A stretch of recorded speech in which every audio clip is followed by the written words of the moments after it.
பூர்வ ஜென்மத்தில் தங்கள் குடும்பங்களுக்காக உழைத்து தான் எதையுமே அனுபவிக்காமல் சம்பாதித்தவைகளையும் சேர்த்தவைகளையும் தன்னுடைய பருவங்களையும் இள வயதுகளையும் எல்லாவற்றையும் தியாகம் செய்து குடும்பத்திற்காக உழைத்து உழைத்து உழைத்து குடும்பத்தையே காப்பாற்றி நல்ல நிலைக்கு வளர்த்துவிட்டு எதையுமே அனுபவிக்காமல் விட்டு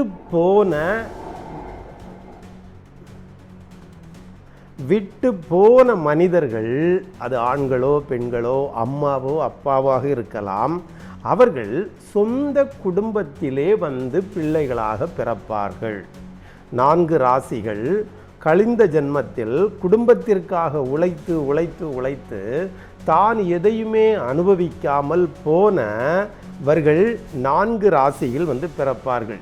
இந்த ஜென்மத்தில் சொந்த குடும்பத்திலேயே பிறப்பார்கள், அந்நிய குடும்பத்தில் அல்ல. நீங்கள் பார்க்கலாம், இது அம்மாவை போல் இருக்கிறது, அப்பாவை போல் இருக்கிறது, தாத்தாவை போல் இருக்கிறது. இந்த குழந்தை அந்த குடும்பத்தில் உள்ளவர்களோடு அது நெருக்கமாக இருக்கும். இந்த 4 ராசிகளில் பிறந்தவர்கள் பூர்வ ஜென்மத்தில் இதே குடும்பத்தில் அந்த குடும்பத்திற்காக உழைத்தவர்கள் மாத்திரமே.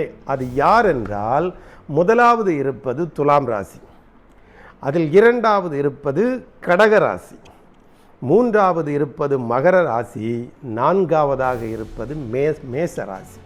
இந்த 4 ராசியில் பிறந்தவர்கள் இதற்கு முந்தைய ஜென்மத்தில் அதே குடும்பத்தில் பிறந்து அந்த குடும்பத்திற்காக, பிள்ளைகளுக்காக, தாய் தந்தையருக்காக உழைத்து தங்கள் வாழ்க்கையை அர்ப்பணித்தவர்களாக இருப்பார்கள்.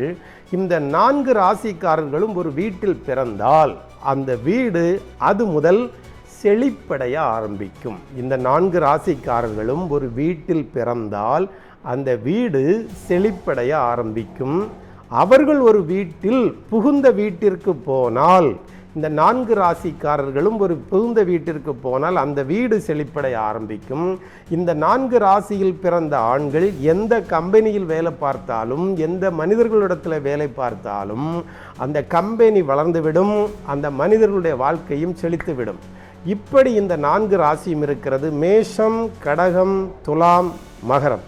மற்றவர்கள் இதனால் வாழ்ந்து விடுவார்கள். இது ஒரு பொருளாதாரத்தில் நிறைந்த ராசியாக இருக்கிறது.